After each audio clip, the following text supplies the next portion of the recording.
Good morning students हम आज के वीडियो में स्टडी करने जा रहे हैं conversion of private company into public company, निजी कंपनी का सार्वजनिक कंपनी में परिवर्तन। देखो स्टूडेंट्स, जो हमारा टॉपिक है निजी कंपनी का सार्वजनिक कंपनी में परिवर्तन।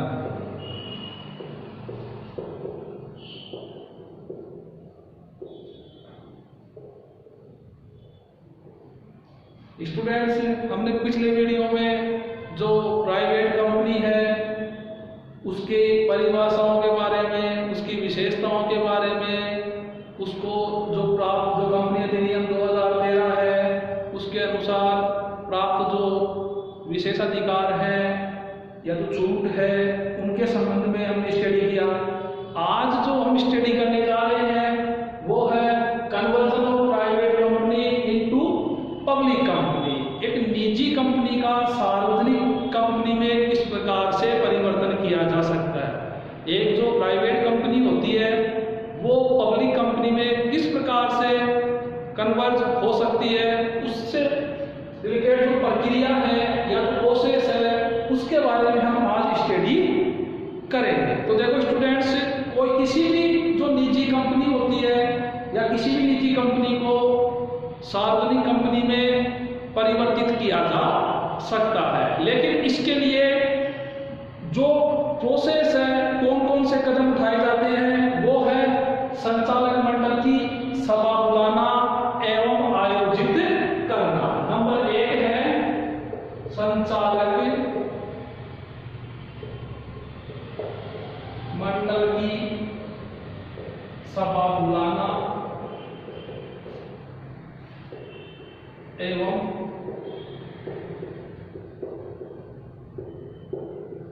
आयोजित करना।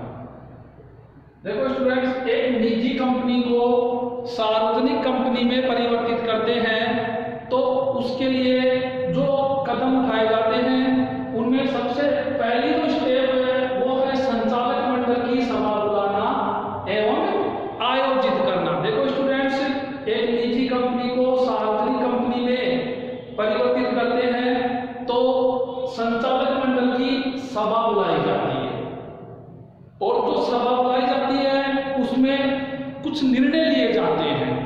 वो कौन कौन से निर्णय लिए जाते हैं कि कंपनी को सार्वजनिक कंपनी में परिवर्तित करने का निर्णय। जो फर्स्ट डिसीजन किया जाता है वो है जो प्राइवेट कंपनी है उसको पब्लिक कंपनी में कन्वर्ट करने का डिसीजन।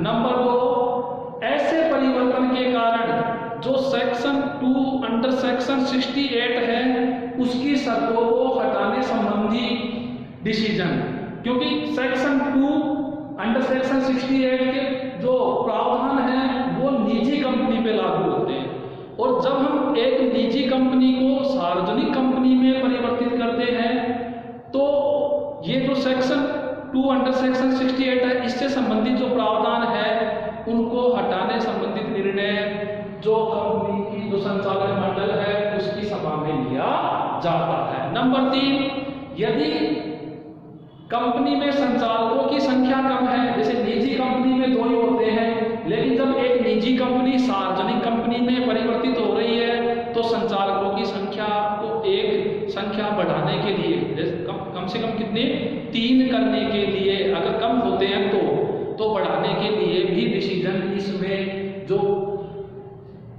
सुझाव है वो पारित किया जाता है। नंबर 4 जो है कि जो कंपनी की जो सभा है, चाहे वो कंपनी की साधारण सभा हो या असाधारण सभा हो, जैसी भी स्थिति हो, उसको बुलाने का निर्णय भी इस सभा में किया जाता है। नंबर 2 है जो दूसरी जो स्टेप है वो है साधारण सभा की सूचना भेजना। देखो स्टूडेंट्स, साधारण सभा की सूचना भेजना। देखो स्टूडेंट, जब हम संचालक मंडल की सभा बुलाते हैं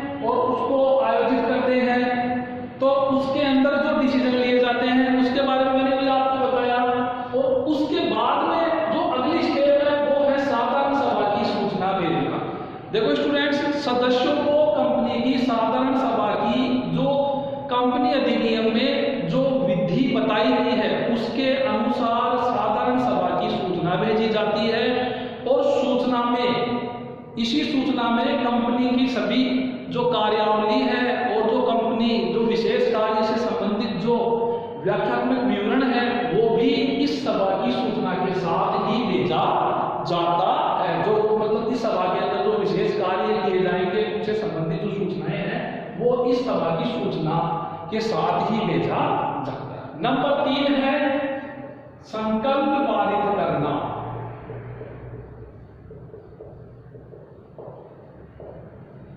देखो स्टूडेंट्स, जब साधारण सभा की सूचना भेज दी जाती है तो उसके बाद में विधिवत रूप से जो आयोजित जो साधारण सभा, कहने का मतलब साधारण सभा जब आयोजित होती है तो उसमें संकल्प पारित किया जाता है। अब संकल्प पारित किए जाते हैं कि वो किसके संबंध में किए जाते हैं कि इस संकल्प को क्रियान्वित करने हेतु जो कंपनी जो निजी कंपनी जो है उसके अंतर नियमों में जो सेक्शन 2 अंडर सेक्शन 60 एक्ट की जो शर्तें हैं उनको हटाने संबंधी, और जो यदि आवश्यक हो तो कंपनी के जो संचालक हैं उनको एक संचालक और वृद्धि या फिर एक से अधिक संचालकों की वृद्धि करने हेतु भी संकल्प पारित किया जाता है। अब है नंबर 4 अंतर नियमों में परिवर्तन।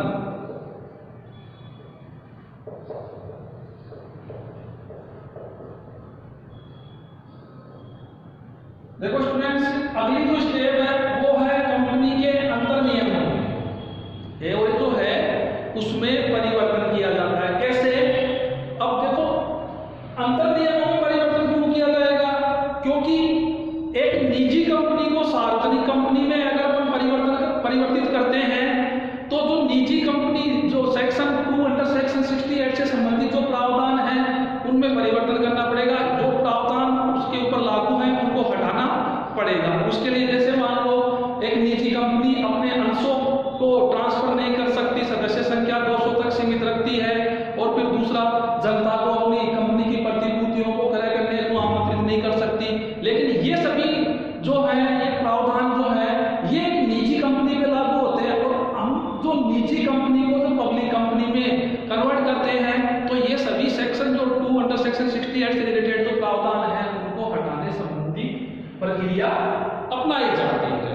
नंबर जो अगला है वो है सदस्य जो है होते हैं कंपनी के उनकी संख्या में वृद्धि करना। सदस्य संख्या में वृद्धि, सदस्य संख्या में। देखो स्टूडेंट्स, एक निजी कंपनी जो होती है उसमें अगर सदस्य संख्या जो है कम से कम जो सदस्य संख्या है वो कम होते हैं, लेकिन जब एक निजी कंपनी को सार्वजनिक कंपनी में परिवर्तित किया जाता है तो उसके लिए कम से कम सार्वजनिक कंपनी के लिए सदस्य संख्या कितनी होनी चाहिए? सदस्य संख्या 7 होनी चाहिए। तो वो सदस्य संख्या में वृद्धि करने संबंधित प्रक्रिया भी अपनाई जाती है। अगला जो है जब सदस्य संख्या में वृद्धि हो जाती है उसके बाद में संचालकों की संख्या में वृद्धि संबंधी प्रक्रिया।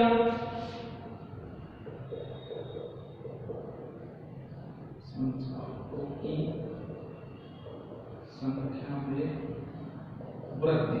देखो स्टूडेंट्स, जब निजी कंपनी को सार्वजनिक कंपनी में परिवर्तित कर दिया जाता है या परिवर्तित किया जाता है तो सदस्य संख्या में जब वृद्धि की जाती है तो संचालकों की संख्या में भी वृद्धि की जाएगी।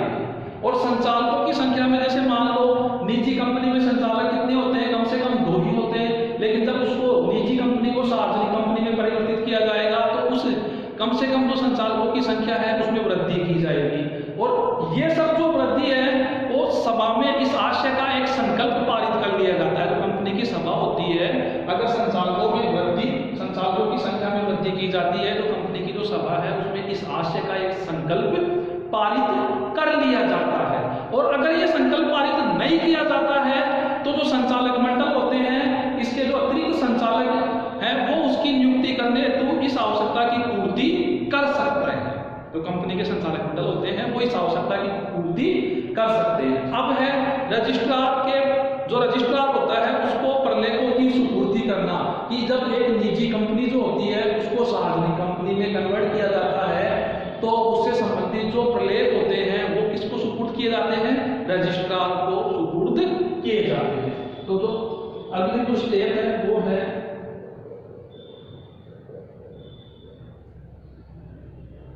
रजिस्ट्रार को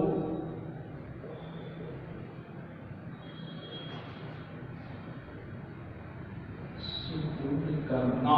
देखो स्टूडेंट्स, जो रजिस्ट्रार हैं उनको जो प्रलेख है कंपनी से निजी कंपनी को सार्वजनिक कंपनी में परिवर्तित करने संबंधी जो भी प्रलेख होते हैं उनको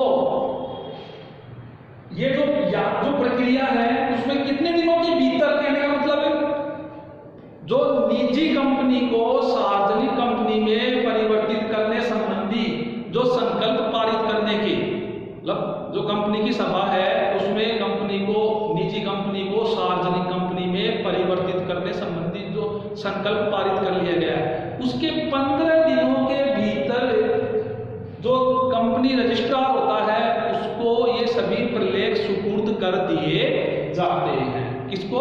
कंपनी रजिस्ट्रार को। और ये जो प्रलेख हैं वो कंपनी की साधारण सभा में पारित विशेष संकल्प है तो कि जो निजी कंपनी को सार्वजनिक कंपनी में परिवर्तन करने संबंधी जो संकल्प है जो पारित किया गया है, एक तो वो मतलब जो पारित संकल्प है वो रजिस्ट्रार को सुपुर्द किया जाएगा।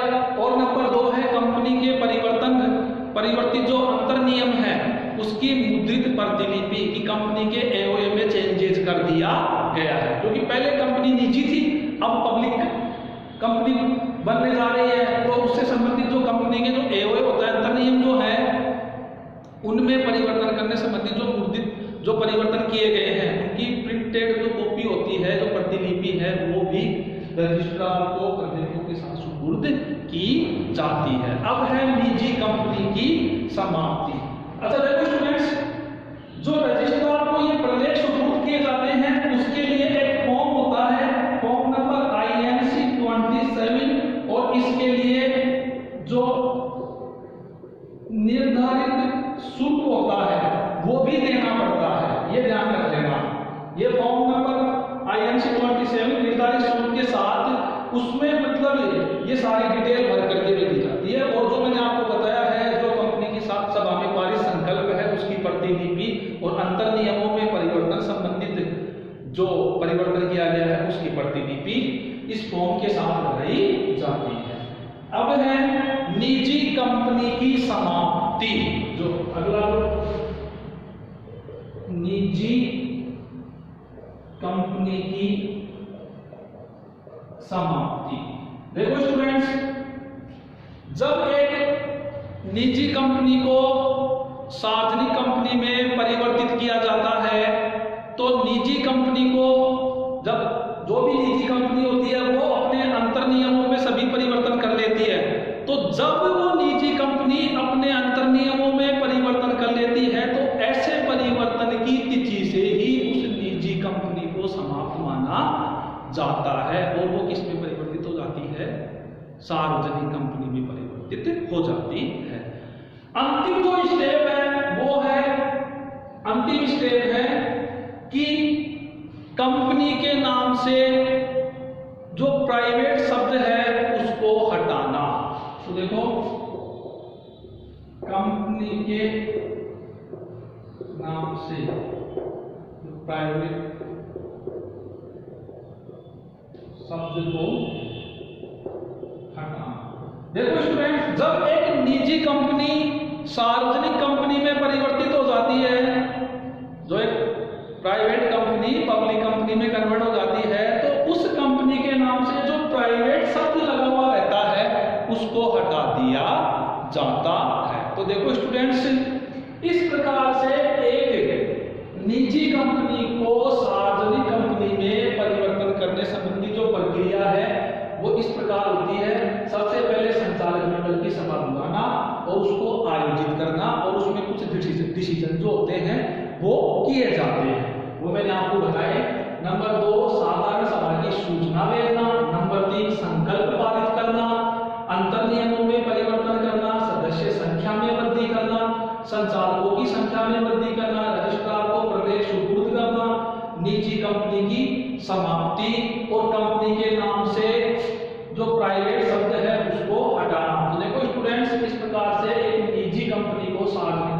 परिवर्तन, ये जो स्टेप है, ये जो प्रक्रिया है, इसके माध्यम से एक प्राइवेट कंपनी को पब्लिक कंपनी में कन्वर्ट किया जा सकता। अब हम आगे जो स्टडी करेंगे उसमें हम पढ़ेंगे कि जो कंपनी के प्रोस्पेक्टस होते हैं उसके बारे में। धन्यवाद।